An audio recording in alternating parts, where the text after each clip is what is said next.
Ok, merci beaucoup haray musidɓe wonɓe ndarude konacriweb.com. haray mi salmini on, mi jarni on, kadi ɓurta on kadi weltanade ɗo hande ɗe wondi esborap goto présentata esborap e milieu musical guinéen surtout e côté hip hop. En accitay muslim salmina jama on après fuɗɗode yewtere nden extra. Assalamu alaikum. Conakry web, voilà. Yeri ke on ko muslim esborap men are meden euro en fop. Sina tun haray ko wela men mari fiyen joɗoɗo fiyen partage hande nde jonde ɗo. Welo gadi molnango parce que ça fait un bon bout de temps yidali depuis Dakar tu vois non, donc are menen gadi ko weltare amen ko yitugol mo do quoi. D'accord. Esborap début ji maɓɓe hari ko Sénégal fonɗo ni ɓe jooɗi ɗo e lagine fayda joni fuɗɗike neɓude innay mo ɓe jogi tike on joni. Oui, andi carrière kadi ko non quoi wata wide kum koye nokku gotum jottoɗa donc fo no andi Sénégal ko ton murandum men ko ton carrière on débuti quoi wa mais waɗi ton duy buy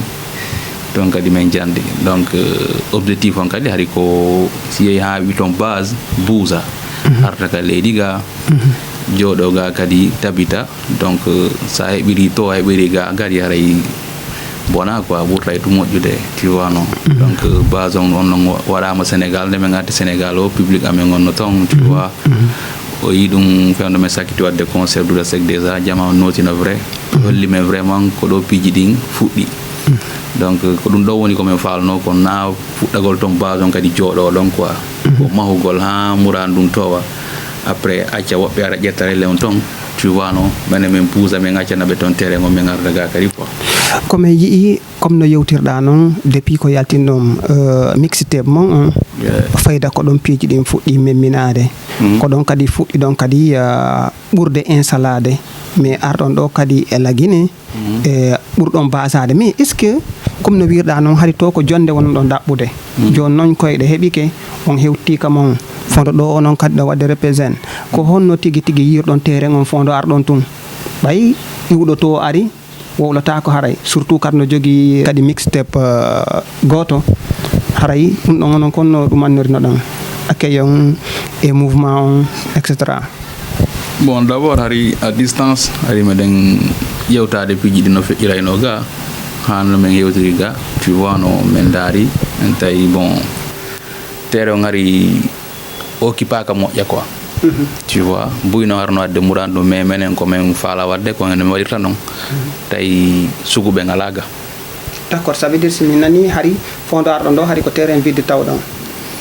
ɓe sengo mi wone wadde ko way e sengo musique hip hop sengo no hip hop no yaaji rude style ji quoi hip hop on harno ga no waɗede rap mais sugu no hesbo waɗirta noon e no faala waɗirde noon yiiga ngo hesbo jogui ngon sengo hip hop hari ɗum alaga. D'accord. Ko ɗum waɗi fondo arno ɗon vérifié mon mi ar ɗum bon aynayi hari kome marana quoi tu vois non place amen arno ga menen kadi noon meɗen gandu depuis ɓoy place amen on arno no ga quoi tu vois goto watamo jattude par ce que meɗen anduno no mi waɗirta piiji ɗin noon e vision momin jogui e mum on no fanɗi marɓe on vision quoi donc wat min ar ɗum bon installation on ça a été facile quoi. simi nani moƴƴa no way to wari ko gueɓal mon waali ga on arɗum ƴettuɗon ngal non mi won nanirde kono woniri on n'a pas voilà quoi ƴettali tan pourtant noon hari artiste ɓe no ga cartonnoɓe etc joguinoɓe guémon etc bien sûr ko a woni famala joni komi yewtuma ko min ni hari no ga rappeur ɓe ha joni rappeur ɓe no ga hip hop on no ga mais meeɗa wiide hari rap ala ga ma ɗum rappeur ɓe kelɗuɓe hari ala ga rappeur no ɗuuɗi façon tu vois non no wodi rappanayi ɓe fait hoore mum e rappanayi ɓe jama on tigi rappanayi ɓe jama on hari ala ga. Ok, hari ko onon public on habbi non. Voilà, parce que esborap kamɓe temji ɗimen watta ɗin souvent ara e rappeur buy wawi aussi intéressaki ɗin piiji quoi parce que ɓe innayi bon c'est pas commercial addata viiji ma ɗum ni e ni quoi hesbo noon ko ɗum ɓoyi joggade mum aɗa andi depuis mi woni Sénégal donc min gari ga tawi ɓen ben no fandi ga quoi donc ɗum waɗi may ɓe gari ɓe gartu men jooɗi tawi jullerde nden no ga quoi. D'accord, simi faami moƴƴa ko ɗum waɗi kadi hande fonde hirnoɗon 2019 on artun kadi fuɗɗi ɗon wadde show ji fuɗɗon participude kadi e événement ji buyɗon. Parce que bon comme on là mais on des concerts molnado tu vois on était avec Gianni là-bas première partie Gianni donc c'était en 2019 quoi start organisé par une structure Midpro je me rappelle 2019 quand on a donc kadi men ngatiar de Conakry mais wadi un mois ga tu vois causa do bantun kain hano men artiri non mele wada ya ara tu vois non régula papier hoy go tu vois parce que wonta tigi guinéen parce que dans di carrière on nice studio tout nge texte jidin quoi ça demande beaucoup de choses donc ko dum ari mele wadde va et vient ko ne Dakar Conakry Labé tout wala ko nder dum donc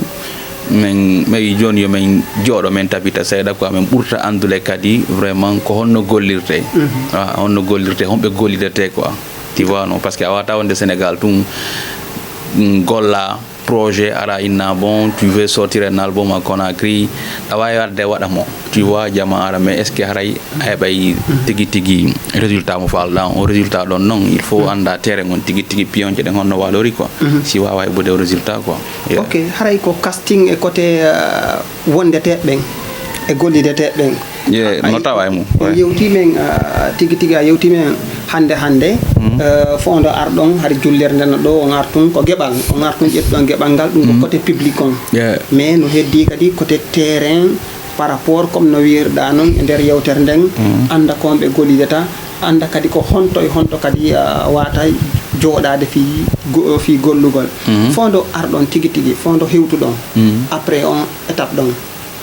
on yilti on artun ndardon un mois on yiwdon ndardon tawdon do vraiment nickel be gollidete ben no do public on kadi gebala men no do kon il faut tout men ara men installer joni bon fait on men ara no un mois 2 mois la plupart ariko kokonma ko administration mais ya non pour des trucs tu vois des papiers consorts tu vois non madu wadugol contact entre nous et des producteurs ou bien des voilà quoi des animateurs d'ici et tout voilà quoi mais do ni ko andugol tigi terrain on si da fala wadde événement mawlana do tu vois tu peux pas le faire à distance ça ara yiwda ça va mais parce que game on fait idon wigol tun jon la fala wadde concert a ci day yimbe tu vois be gère tu vois non tu peux avoir la communication qu'il faut l'image qu'il faut mais c'est da fala rentabilité mum il faut ara anda tigi ko doni ga quoi parce que blessi dudube lundo meyi yimbe buy tawata vraiment il était chaud pour faire des événements ici il travaille en distance avec des acteurs culturels qui étaient là mais jonna résultat mo be fala on quoi est-ce que la famude donc o fiya hebu résultat mo fala down no watu joni sa ngesa sa fam madum entreprise il faut arta ƴewto da entreprise on anda ko no gollirte na ya darno entreprise on agasa woɗɗitoɗa il faut ara contrôle fiyabugo résultat mo falla on quoi c'est un peu ça mixité bon vraiment Omar Sy jentama moƴƴa jama on consommé kadi sonji ɗin ha ɗum ɗon waɗi kadi yaltin ɗon single ji hande jama on non ɓuuri ɗo surtout ɗo e Laguiné jama on non consommé tigi esbo mais ko watte mum après ko album mo yaltinno on mi yi avant album on non hayda on artum gonko be nata ko muslim memmini gere créa embouteillage ji kan e artiste ben walla hari ko fi tun kanyum kadi makugol hollira kanyum kadi no tawa e piji din non gereji din do andi dum ko hip hop wonde bruit quoi ko musique jibina do yasi musique wondu do e dim piji quoi parfois stay woni intention ma on na ciakitugol goddo directement mais no wodi no halirta e nder son ma do wada poste artiste go yay hore mu nge mudum quoi non si s'il se sent visé en haray en fait tu n'es pas coupable de ça quoi min kadi parfois je me sens visé sur des pics ou bien sur des postes donc reste à savoir si je vais réagir ou pas tu vois non on de la IA mais mi wata réaction parce que mi do andi jara mi do la réaction quoi. Je préfère répondre par un projet ou bien sur un freestyle ou bien en tout cas dans un son quoi. Tu vois no jonno mi si mi wadi mi windi post maɗum mi waɗi son maɗum prosa yalti woɓɓe yi toon pigji ɓe riposti ɗum ɗon namenen bro ko hip hop windori noon et ils ont le droit de répondre s'ils ont envie de répondre à esbora ɗum ɗon noon si waɗi waɗoy polémique wi haray kadi non ton kadi bénéfice e cottera pon quoi parce que on bruit ɗon no wawi wonde bruit monɗarma ça va être rentable pour le rap tant que c'est sain tant que no yeye e norme ji hip hop ɗin haray c'est bon quoi. Tu vois non voilà ko ɗum ɗon d'accord album on arti album go mo yaltin ɗon hande jama on gonko ɓe nata kon jaɓɓike mo yiɗi vraiment album on o jonniri mais est ce que o jonniri kadi ka jiifaji jonniri ka jiifaji seeɗa voilà parce que ɓaymi yi fonɗo honno wiyete mi yi muslim heeɓi ɓandu est ce que haray action ɗoɗi non muslim bon pelletare aray ko ceke on quoi ceke je den Conakry et tout maɗum ñebbe andi ko Carrefour ñebbe wonda kadi tu vois no voilà ardi goɗɗum alhamdulillah adi goɗɗum ga jifa parce que ça yaltini album anta hay so tawi woni ko voilà na milliard ƴettuɗa jonɗa nene ma tami goɗɗum a yino ɗum tun kadi ko buy quoi tu vois no on album ɗon vraiment mi yi album surtout ɗo kadi mixtape ça veut dire vraiment mi yi ko honno argol ga esbo kadi par rapport e lagine ga sen daari album on jonniri mais kadi style musical on kadi change piji buy vraiment comme no ɓe wirta noon yii différence entre mixtape on et album on album fiyo jama harayno humpa woɓɓe goo no innude haray album ko ga golla woɓɓe goo no innude non esbo golle mum fof ko Sénégal fi woɓɓe goo famɓe momɓen yoɓe andu est ce que fof ko ga golluɗon album walla on waɗo amora asora non album ko Sénégal o golla mari mbaɗen ton en 2021-22 voilà avec la maison de production phonique kamɓe produisé album on quoi on était au Sénégal album on ton prise de voix ji ɗin fof mix et master fof ko to waɗa tu vois non voilà maintenant il y a eu des feats avec des artistes guinéens comme One Time Gianni Alpha Tati tu vois TBS KS Boys ko ɓen ɗon watno ton voilà quoi ko ɓen ɗon mi watno ton featuring ji quoi mais album on fof ko Sénégal o golla o ton o masterise prise de voix ji ɗum fof ko to waɗa quoi comme no wirɗa noon hande album on alhamdulillah honno wiyete jiifaji ɗin heewi mais kadi album on heewi kono na teftef karɗami naade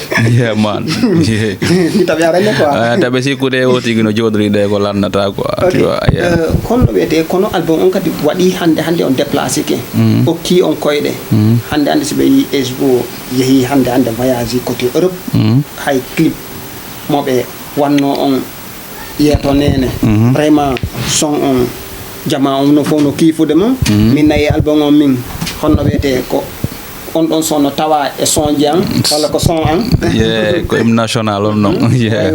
vraiment kono ko hon ɗum tigi ɓay kadi on immike ɗo haade on heeɓi expérience seeɗa e côté Sénégal on ari ɗon ɓeytike mais voyage mum on kadi ko ɗum ɓeydi on tigi Paris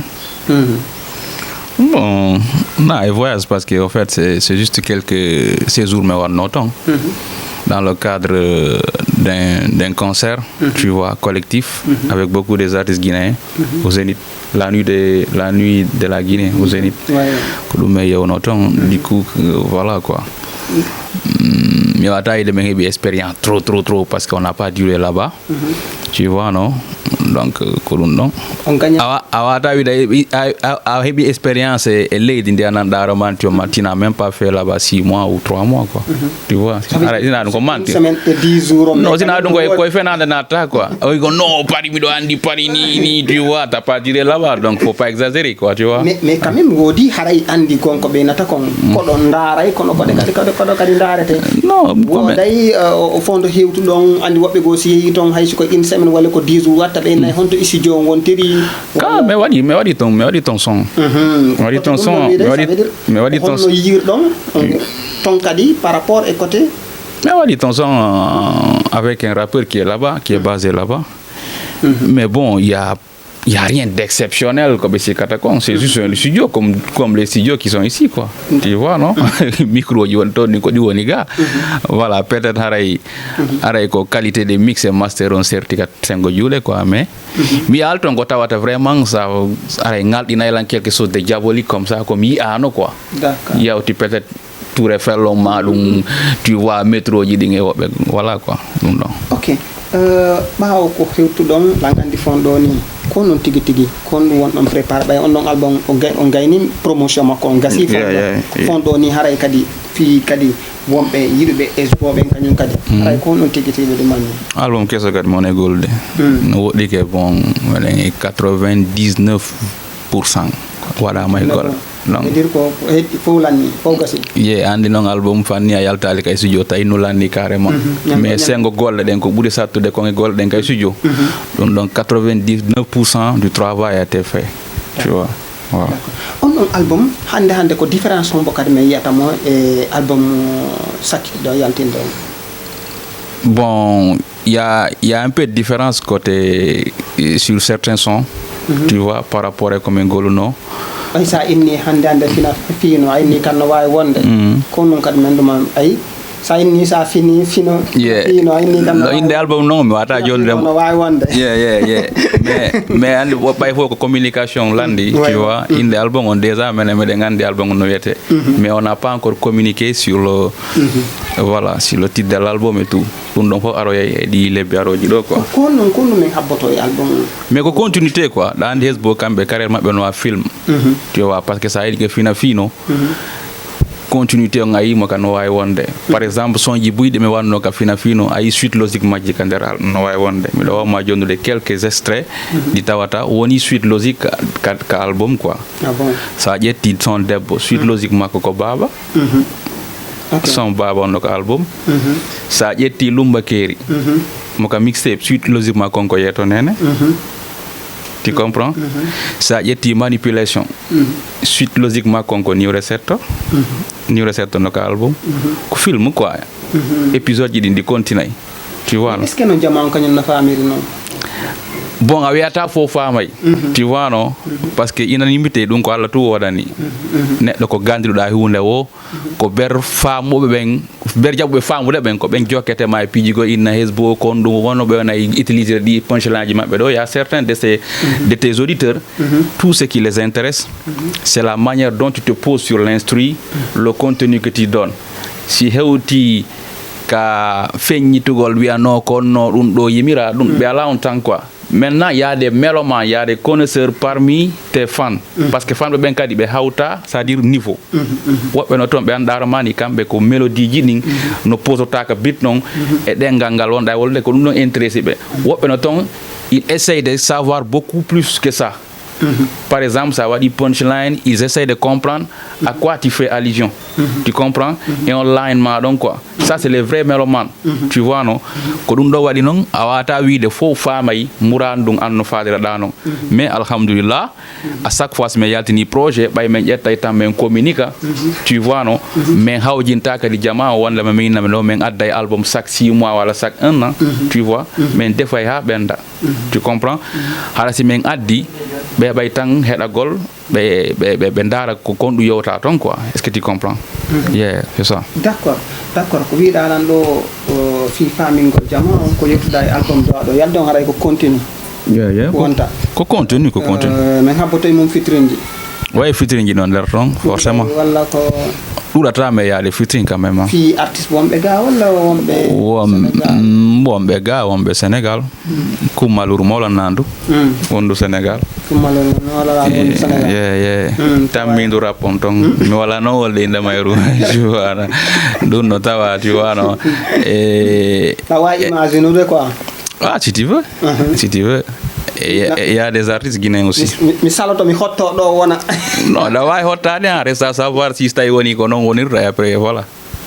min noddu jinna ya ba yayni jinna min kal ko minna way mi hotto da way hottade ko dip waray ko dum no way wonde gadar na dip andi bay ni yo sa woni no way wonde ay andi to jinna wi ngani hakkilan non mais il n'est pas c'est vrai que jinnaji no duri ton kono jinna wi andi min kar ko dum hewtini la d'accord te alo droit mais jabani ma dum donc do kadi lagine do kadi lan andi do kadi artiste be jandube kambe kadi tawete album on kadi mais nafo artiste be jandube simini bon jandube bon andi no fitri menen na jandu ki mo dabbude mu menen par exemple mede wawi yawde wada featuring menen e neddo mana daro man il n'a pas beaucoup ala sa ari ka plateforme ji makko ala visibilité buy no be jogori non quoi mais ara ça dire c'est qu'on vise que featuring on réussisse. OK, est-ce que tu comprends? Par exemple mi wadi featuring avec des jeunes talents be mara visibilité mo mi jogi on ma visibilité mo be jogi on et pourtant ça allait loin. Oui, bien sûr, ça fait des millions de vues jama on andi à travers ko dum do woni pour un featuring réussi, c'est ça. Par exemple hande se men ari me yimi de Jani Alpha fo no andi ko kumaluji didi ici men famille haray album mais yey mon couleur gi buy inchallah haray kay on album don ko honno yarata ko S-Boy hore mum wadata production walla no wodi label mo be signidi be habbi yo label on jonnube accord fi yo be yaltin non na label lo ko to production quoi toi S-Boy ne moy produire yo nombe dandi bon album si yalti concert ji wadete tournée ji wade et ça sera en collabo avec des structures évidemment, tu vois, une structure mais anda donc do ma donc da quoi mais c'est sûr qu'il y aura des collaborations après pour faire des concerts quoi mais côté production donc S-Boy est zéro quoi. OK, sinon yalti côté honno wete S-Boy honno wete projet bi S-Boy fo yo habbo album ko don mi andi don on fondo jama yo prépare fondo ala fusko dewto sina album inchallah ouais c'est fait di don fondo ni on nebi ga joni on dumi ke joni nebi ga c'est normal ka même woni on wayri yewde Sénégal kadi pas tellement comme yo don mouvement on ga tigi joni vraiment bay on jottike bay on do manne ko fondo vraiment don on way wobude fondo sifo piji din no yirdon non tigi mouvement hip hop la Guinée bon no yewde mais ko yaadu doño wona yewde a joni ay ni men ka yewtere ma début on hari place on no do on arton tawdon jullerne jodde gebal ngal tawdon bangandi gepi fondo ardon kadi wobbe gebal wobbe go kam no do walla on artum tawi kadi jon don fo wi nda hari tay ko watton kongo dum do tigi jama on faala be kambe kadi be hebbini jullale bon ko no mi expliquer ma non menen ko me ngari be ngaral do e dabbitugol place amen hari place amen ngono la e poste parce que me watta kon ko menen tu watta dum don ko menen tu wadirta sugu non min nal non ko menen tu wawi rap ma dum men tawan do rapper be mi inne rap on no dudi style ji famude kono rapanay do hore mun rapanay do jama on no serti tawno don do ben fo hari ben non ko hore mo wonno rapande feccere nde way parce que ko clash ji ego trip dum do yaltali hore ma ça veut dire bonno be do be tawdom ben non ya engagement ngari yalla kon doni engagement parce que yendugo rapper ji do na engagement non dum du won alko dum oui ego trip on o yiano tigi be tawno don ben on tawano haga fewde den ni de koy ala mi pose do question yati nan do 3 rappeurs engagés be ko wala be rap engagé la Guinée do 3 ah bon no hal na wi'a lan ko be do mila wa no yaltina nan angi hakkila maden mi wa striker suba nan tato wada be rap engagé pur et dur la Guinée do wada di game mo engagé mi landi non mi pose question mi la nangi ben don vraiment jama on andi ko be ko hombo wol minni ma wada di game minni ma hande striker e kadi Mastin Beka etato weda o fe jonnom fado mi faljitema si minni ma rap engagé ka sengo politique comme no me wadirta non quoi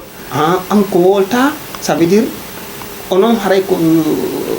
ka côté politique on da wol côté politique bien vrai que me de wadde sonji thématique engagé parce que me yimi do viol me wol do affaire de côté immigration clandestine lumba mais woli fi tudo golle ala ko buri engagé buri dum mais bay sa woli engagement automatiquement buy ko inata way est ce que da attaquer système seɗa famude somi faala andude fon ɗo ni vraiment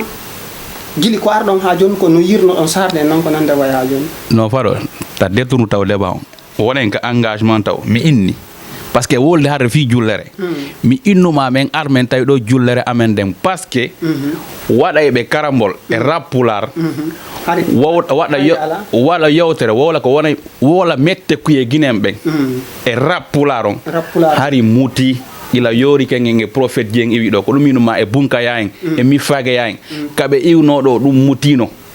e saɗa famude joni min ari men tawi nden jullere ɗon par ce que hari woɓɓe ala e waɗirde comme no min waɗirtano saɗa famude mais muslim mi faala famude tawi jutu Jani Alpha on tawnomo ɗo hari kankadi mo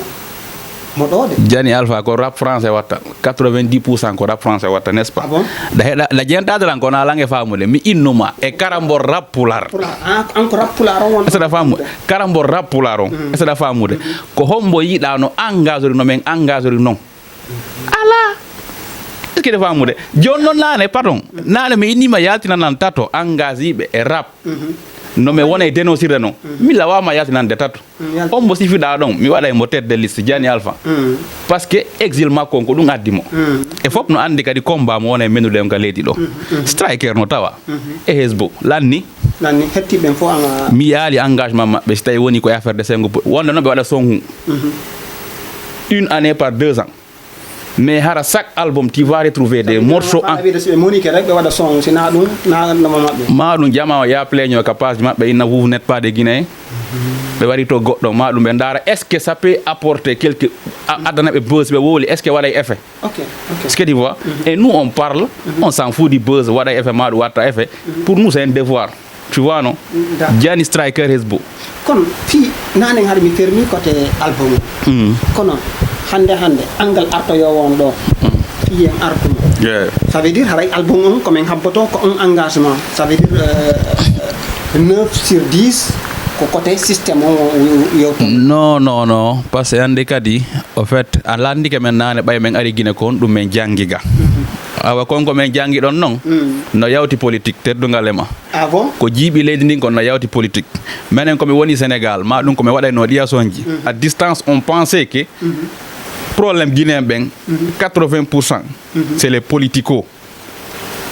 ɓay men ari men jooɗi ke men tawi guinéen jo hoore mum ko kanko woni c'est à dire fondo probléme ji ɗin ɗo à 80% ko guinéen jo ko kanko woni yiɗa changement ko an joni na politicien ɓe wonda woni mi meeɗa effaceude mi meeɗa supprimude politicien ɓe nder tongoy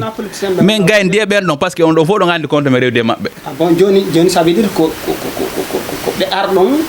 tawɗon ɓen joni ko ɓen ɗon yiwɗon ko kamɓe minen ɓay men ari men dakke a faami komi yiiga ko men ndaaru men tawi probléme on ko guinéen jo yiɗa sens jama yeɗɗaɓe ko fi hon noon yiɗa ko guinéen ɓen woni probléme non parce que andi kon ɗum waɗi an tigui so ɗayɗa mari vision a yiyay muradu ɗum na ko wirni est ce que ti comprend woɓɓe go haray no faala non ko komi wona joni muslim est ce que aray ko jama ma am ka site web ma ɗo mais jama on no andi min ko komi ɓooyi wolde hay ka pasan tu comprends kon ko jama on an ko no yirɗa no andi men ɓaƴƴinno nde yewtere ka carte conscience fino mais joni responsabilité leydi pas du c'est à dire no leydi wonno yarde non on avait taxé les politiciens mais en même temps on avait taxé les citoyens de ne pas jouer carrément leur rôle mais ɓaƴƴino nde yewtere kono koko men ari men jooɗi men ɓurti yiwde ɗum ɗon quoi le problème c'est le Guinéen quoi Guinéen yiɗa changement yiɗa ni leydi ɓe wolay tun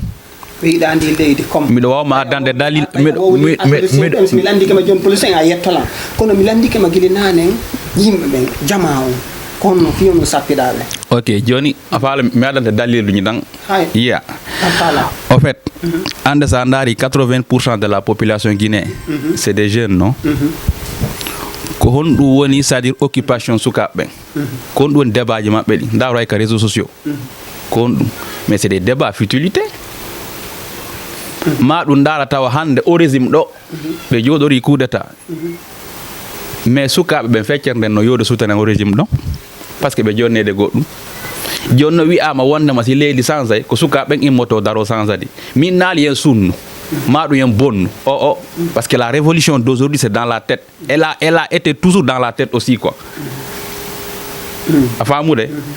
mais mi yalɗo prise de conscience collective momi sabbino on fiyo piiji ɗin change joni a faala min na min boy ko selludalen mawɗo mo 70 ans arta change leydi ndin ma ɗum imamujo dari ɗo e hoore gangunal kono hoolaki ça veut dire mi faalan somi faami moƴƴa joni a hoolaki politicien ɓen ɓay vraiment no wonɗa yire ni a hoolaki ɓe nawyi ko nawyiɓe tu wonɗa yire ɓe marnoɗa taƴƴinare mum kamɓe kadi si ɓe aray non ɓe change ɓen ɗon kadi vraiment a yi kamɓe kadi attends politicien mi inno tum par exemple innayɓe selludale yo artu ka leydi ga si piiji ɗin change selludalen attends mais ko woɗɗa ko jentolan mir jentolan non mais jentolan mi faalaka e jama heɗolan taw yiya toon c'est à dire ɓe ronka famude komi faala expliquer kon mais ko yiɗɗa ko attends je viens mi inni selludalen ko c'est un vieux de 70 ans ou 80 ans mi anda duuɓi makko ɗin exact mais parfois mi nana e sukaɓe noon inna sellu artu ka leydi ga mais ɓe yiɗuɓe fado mi gayna bro ko yiɗuɓe o mais fado sellu artu ka leydi ma ɗum sellu yaltu ka leydi ɗum fof ça revient à la même chose sellu woni ka leydi ga ko on ɗum change koɓe wonno landade sellu kon ko ɗum Aliou Ba waɗi qu'est ce qu'ils ont fait Aliou Ba naga prison non ɓeynona ɓo ɓe faala Sonko darotoɗo wa Sonko jogiiɗo mbaɗi Sonko cuucal Sonko Aliou Ba yalti il a pris les défenses o wowli ko ɓe faala nande kon ils l'ont laissé tout seul aujourd'hui d'accord joni ko on population pardon ko on population ɓe sukaɓe ɗo wonmami wiide c'est des faux types ko ɓen min daari mi tawi ɓen siko ɓen ɗon base ɗen e muɗum leydi ndin ndi changata ko ƴuynoɓe tu wonɗo non mais c'est des gens qui parlent dans le vide ɓe innayi ɓeɗe faala hunde kaari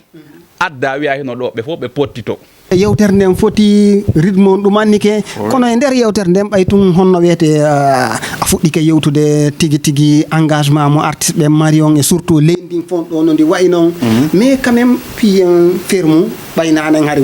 wuli moƴƴa mais piyen ferme en beauté